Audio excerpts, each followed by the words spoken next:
Justamente para entender melhor a decisão da segunda turma do Supremo Tribunal Federal, a gente conversa agora com Acácio Miranda Filho, advogado especialista em Direito Constitucional. Oi, doutor, boa tarde para o senhor, obrigado por nos atender.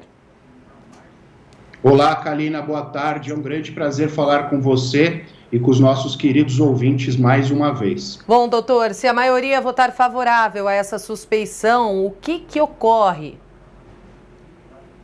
Todas as decisões, ou pelo menos a grande maioria das decisões tomadas pelo ex-juiz Sérgio Moro no decorrer da Lava Jato, serão tidas como suspeitas, serão tidas como decisões que não foram tomadas com base na imparcialidade necessária que deve ter um juiz na condução de um processo e, consequentemente, todas estas decisões serão tidas como ilícitas. Isso acarretará, muito provavelmente, a nulidade de grande parte das decisões tomadas durante a Operação Lava Jato.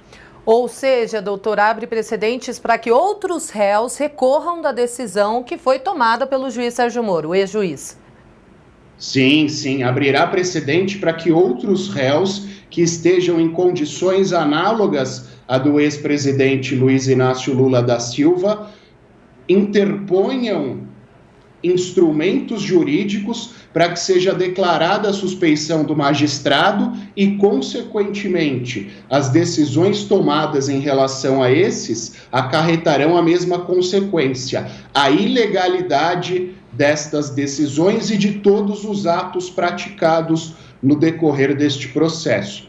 E é importante que nós todos entendamos também o seguinte: essa suspeição é analisada especificamente neste momento em relação ao ex-presidente, mas os fundamentos e as razões que levaram à suspeição neste contexto podem ser estendidas e podem ser aproveitadas em relação a outros acusados. E mais do que isso, decisões e provas que estivessem pautadas nos processos e nas fases da Lava Jato, que tinham como objeto especificamente o ex-presidente Lula, também podem ser afetadas por isso, numa espécie de arrastamento. Nós chamamos no processo penal de teoria dos frutos da árvore envenenada. Ela acaba arrastando, ela acaba alcançando todas as provas e processos que lhe sejam subsequentes.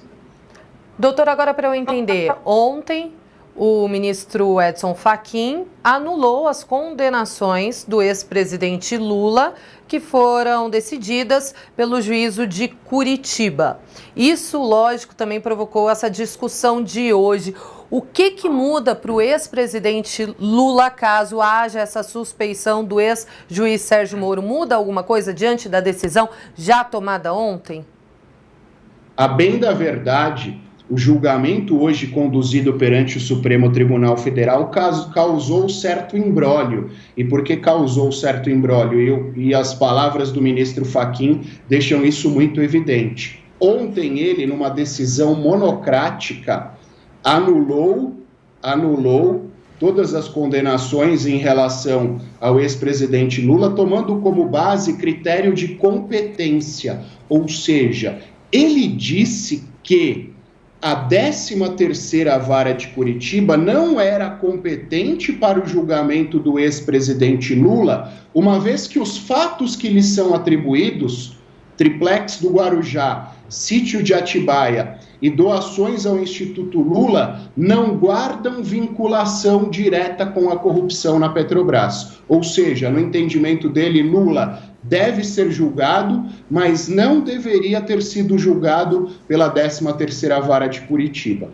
E o ministro Fachin o fez ontem, objetivando principalmente que este julgamento que está acontecendo neste momento não acontecesse.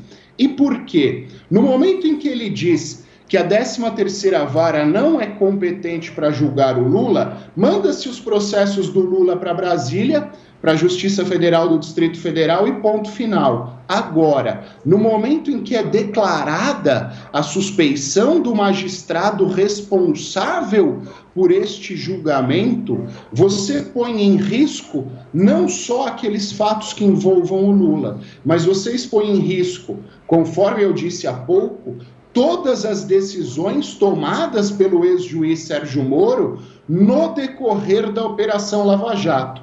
O que, em termos práticos, é muito mais grave. Uma coisa é você afastar o processo em relação a uma pessoa. Outra coisa é você pôr risco e você impor um risco real a toda a Operação Lava Jato.